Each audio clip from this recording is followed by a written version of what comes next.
Well, hello there. These are my post-apocalyptic steampunk sunglasses. Yeah, gotta love them. Wouldn't it be cool if I did every video with these on? No, no, no. Let's focus. Back to focusing. I was just having a little fun. Yeah. So part three of What is WWOOF. I just want to say from yesterday's video, I felt like I was rushing a bit because I don't want this to be like a part 10. But I mean, it is what it is, especially when it's something I'm really, really passionate about. I can go on and on and on. So I'm doing my best to summarize about woof and woofing and woofers, which I obviously love. But I'm gonna try to slow it down, and however many parts it takes, it takes. So I'm not talking like super, super duper fast. And maybe it'll be easier to understand as well. And then I don't feel like I'm rushing myself too. All right. So we left off at Nelson. I just wanted to say about Winlaw, my second woofer experience, which is worldwide opportunities on organic farms, and just add the ER to the end and you're a woofer. There you go. I didn't come up with a name, but I think it's pretty cool. So in Winlaw, British Columbia, and that was my second one, the majority of what I did was extensive weeding, harvesting garlic for the first time, feeding chickens for the first time, cleaning out hay for chickens, picking berries and flowers also for the first time. All of this was for the first time, and watering greenhouses. It was like mostly tomato and cucumber. I think the other greenhouse had like chili peppers, like I don't know, a little big one, some sort of spicy pepper. Yeah, and all three of those grow really fast in a greenhouse in BC in the summertime. Really nice to see, and that how much water is too much, how much is not enough. So yeah, I was known for like Goldilocks by the end of my woofing experience by pretty much everyone I worked with, because I would go, this porridge is too hot, this porridge is too cold, oh, that is just right, so the seeds are too close together, these seeds are too far apart, oh, how much those seeds are just right. So there is a dance, there is sort of like a science, however you want to think about it, a rhythm, music, artistry. There's so many metaphors you can use for gardening and growing. And then with your own internal grow your gifts. See how I slipped that in there, eh? So that I wanted to talk about too, because that's when my extensive weeding started. So with my first placement, you could call it, I got the sense that I was feeling extremely overwhelmed in my personal life. It's like once you invite space in some form or another, your true, whatever it is you're feeling, it comes to the surface. Whoa, oops-a-daisy. So, in a nutshell, overwhelmed was how I would put it into words. And so once that came to the surface and I went on to Verdon and cottage country, and I got to really relax, and there was no woofing to worry about, and pretty much everything was being taken care of, and I got to cook and enjoy and hang out with the dogs. So then again, more relaxing, but then the work kind of came to the surface too, and that came to me in the manifestation of weeding, which I've talked about before. So this is extensive weeding at my second placement. So I was like, that's when it started to trickle in that maybe these outer weeds are trying to reflect to me my inner weeds. What have I been unconsciously feeding and growing? Subtle mind control and all that stuff. We're all part of some cult until we say, hey, wait. I think I have my own mind here. All right, so it's all a system of control. This is the matrix. This is just my opinion and just my journey. Take from it what you will. And it's, just part of the process. So, I mean, talk to me in 5 years, I might think differently about it all. Who knows? So, that was Winlaw, BC. And then I was having trouble finding my third placement. So, I was in a hostel in Nelson, BC, which was like close to there, but that was like the main town there. Just an awesome, amazing, cute town. Again, in the middle of a valley, mountains all around, and a lake. There's always a lake as well. So I could, once in a while I took the bus to the lake to save time or energy, but most of the time I just walked there. So it was like an hour total walk. Again, beautiful weather most of the time, summer still, and not finding nanny jobs, so figuring out how to just make low cost efficient meals. So maybe my nutrition was not at its best at that time, but hey, I was getting food. I did get into pizza almost every day, but it was a really good price. It was all locally sourced. Most of the ingredients were locally sourced. It was crazy. I was just like, what is this pizza place? And I've had tummy troubles most of my life. And I take full ownership for that as an adult, for a lot of my own habits that I started up, coping mechanism, self-medication, whatever you want to call it. It did help me to a certain extent, but the byproduct was I had not a happy tummy for a while. So once I let go of all that in 2020, or it let go of me, my stomach started to heal a bit better. But still, I played around with it, and I tried to eat pizza, in Ontario from, I won't say the name, but like just any of them, the main ones.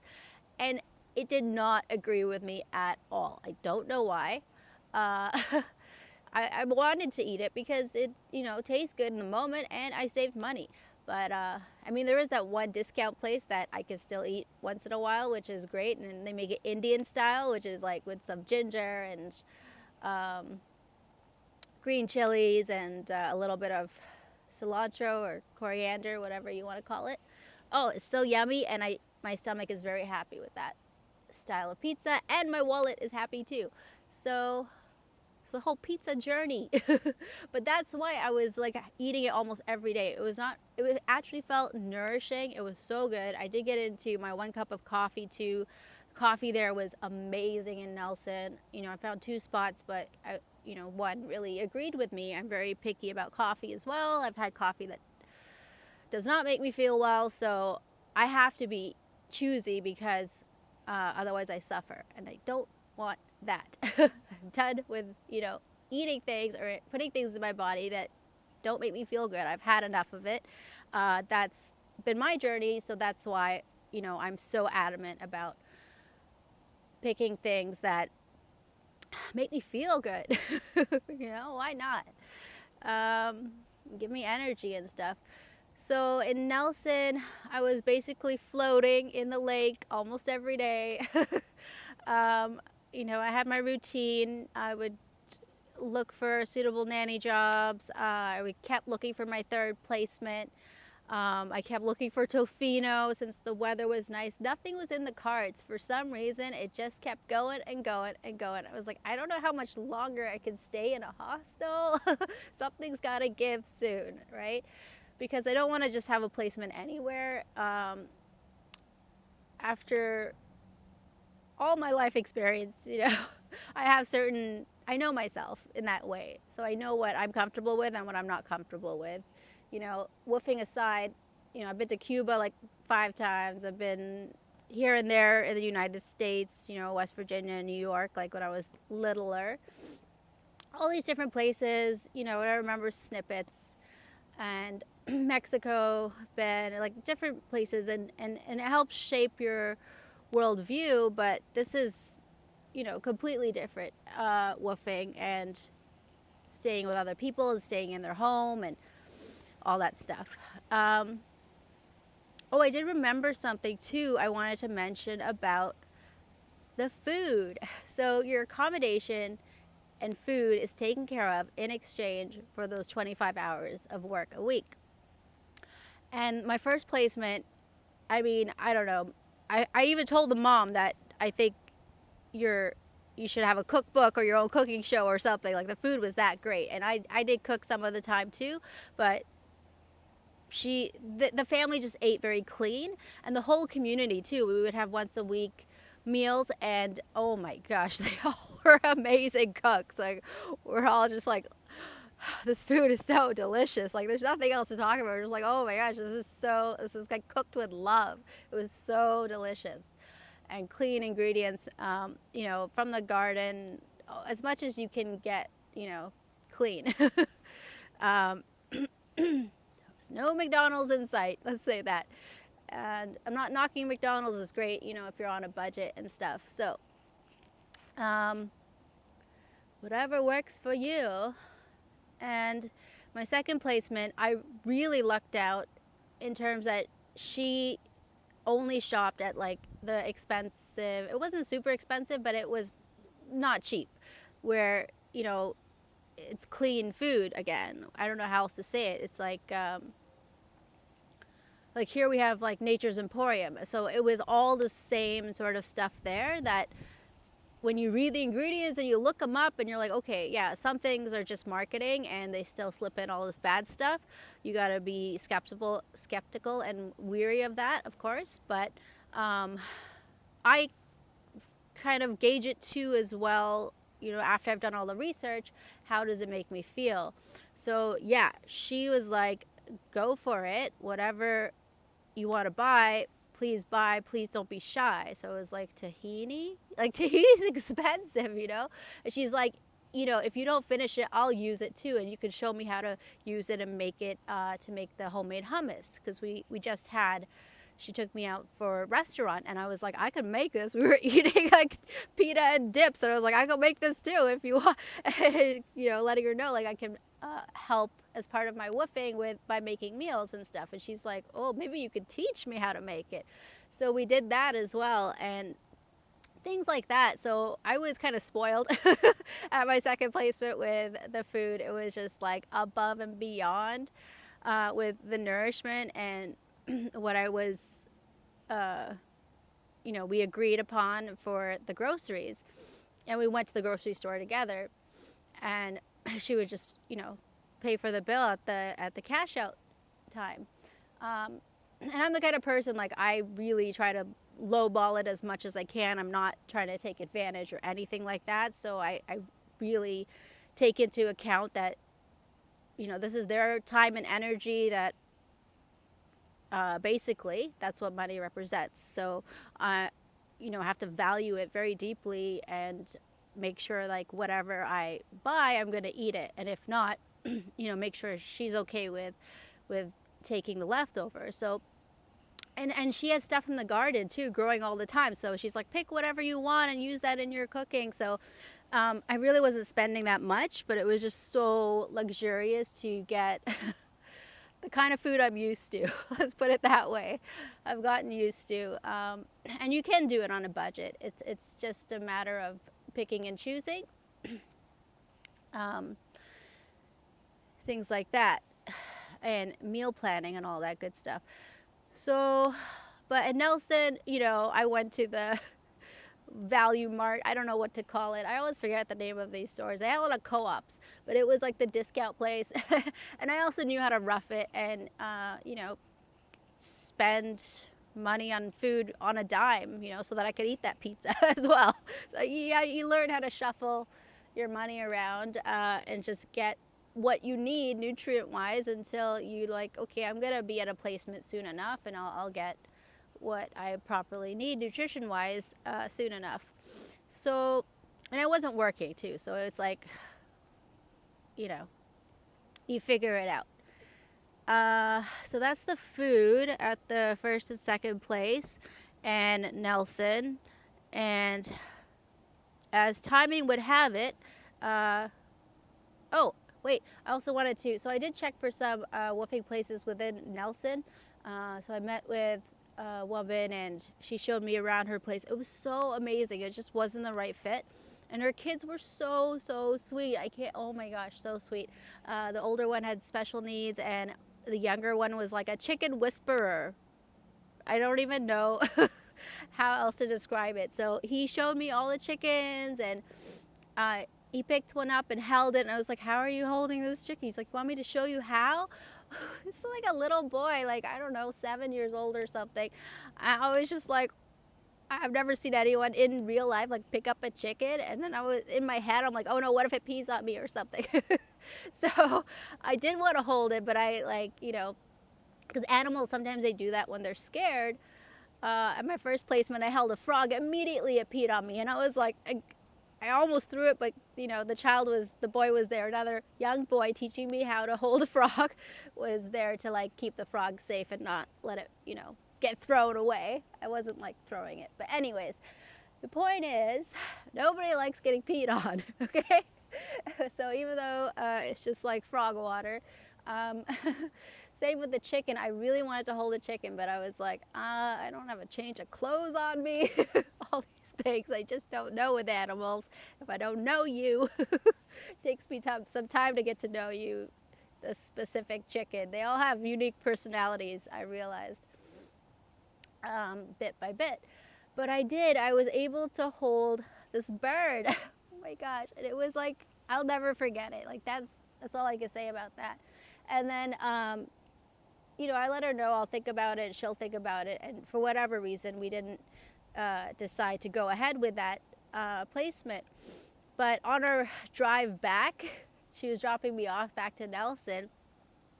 I took the bus there, and I made some nice light conversation with some homeless people. It was actually really enjoyable. I mean, the bus driver was there the whole time. We weren't like hugging it out or anything. I kept my distance because, they weren't all together there. But very interesting conversations, and I had a great time on the way there on the bus. So she gave me a drive back, and the kids were like, mommy, pull over, stop. And she did. She rolled over to the side, like, pulled the car over to the side, and it was a baby bear. I was like, what? That's a baby bear. And the kids right away, they were like, we want to bring the baby bear in the car, like these two boys. And the mom was so incredible. Like, she spent a good 5 minutes just walking them through of what would happen, okay, and then what would happen next, okay, and then you take the baby bear home, and then, like, what's going to happen to the seats, and, what if the baby bear needs to go washroom, like all these little things. She just asked them all these open-ended questions, and they came to the conclusion themselves by the end, oh, it's not a good idea if we take the baby bear home. And their main takeaway was, okay, we don't care if they scratch up the seats or soil the whatever. They were more concerned, it's so sweet, about the mommy bear. Mommy bear looking for her baby. Oh my gosh. Adorable children. So yeah, that was really nice to see the baby bear. Even for a second I was like, can we put it in the car? No, bad idea. So and that was Nelson. So yeah, I just lost my train of thought for a second here. Let's see.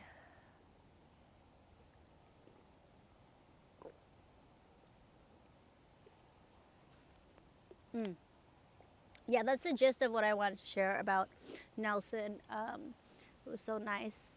And I finally found an appropriate match up to my specificities.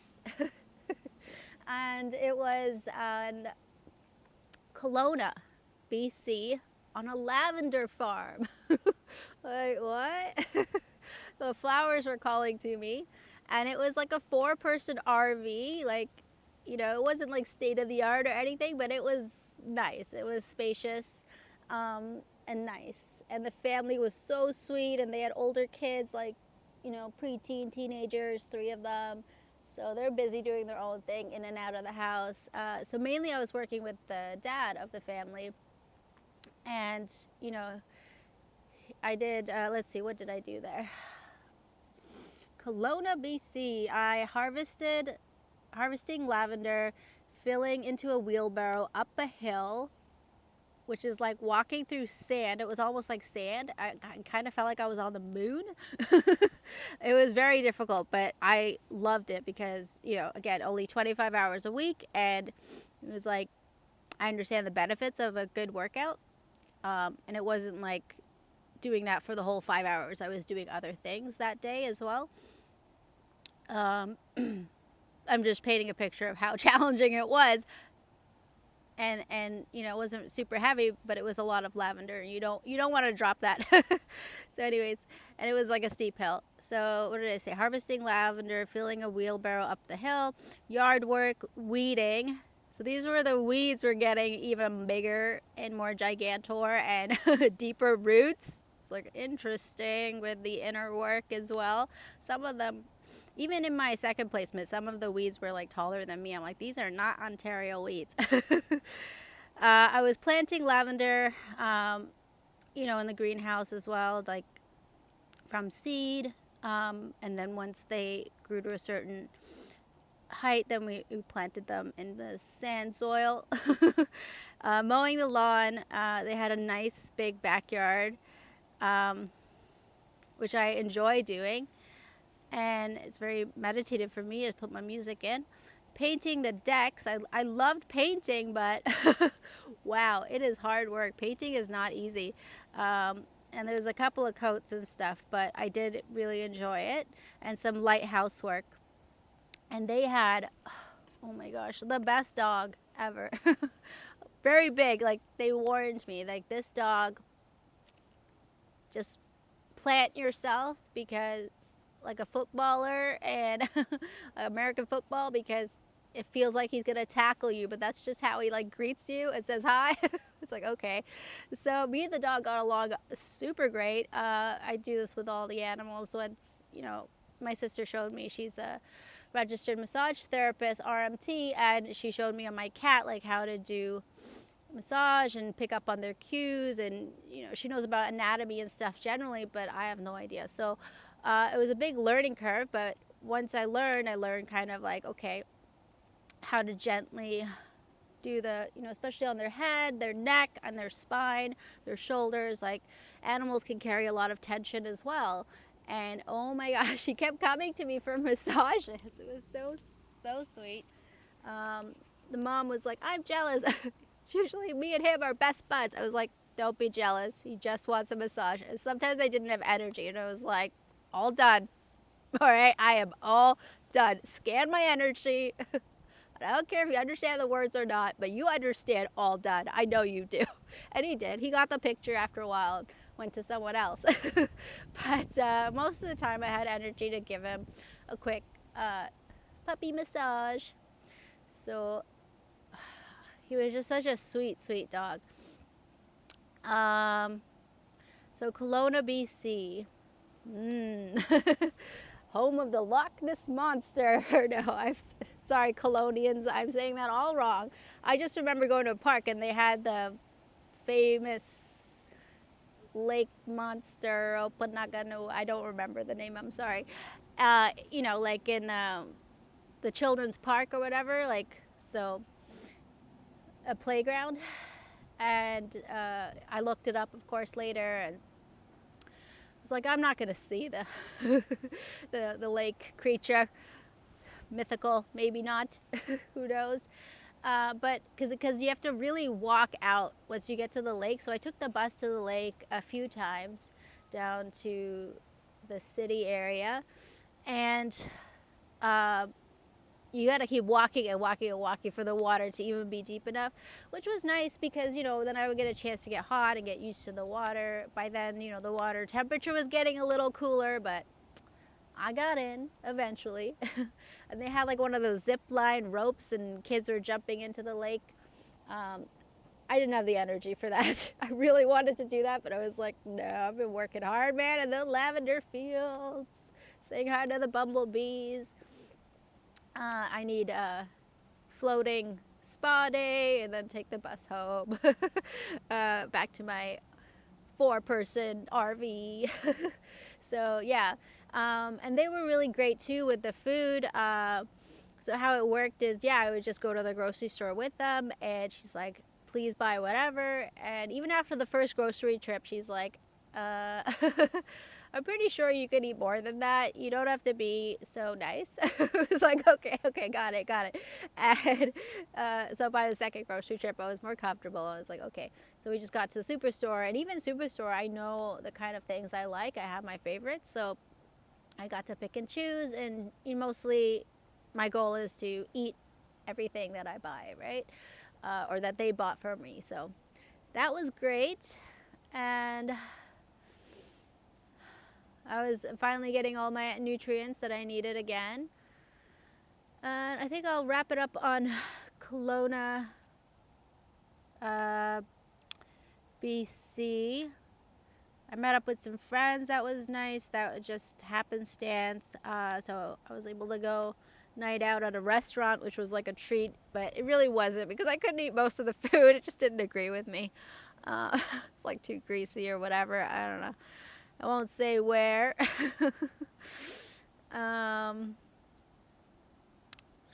Let's see. After that is my 4th placement in Merville on the island. Got to go to the island. So Vancouver Island, yeah, always makes me dance.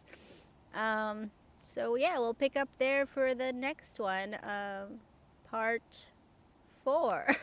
I guess this is gonna be a longer part, but like we said, just take it easy breezy, lemon squeezy, no stress. And it's just something I'm so very, very passionate about. So thank you for tuning in to Grow Your Gifts. I'm signing off. I wish you well.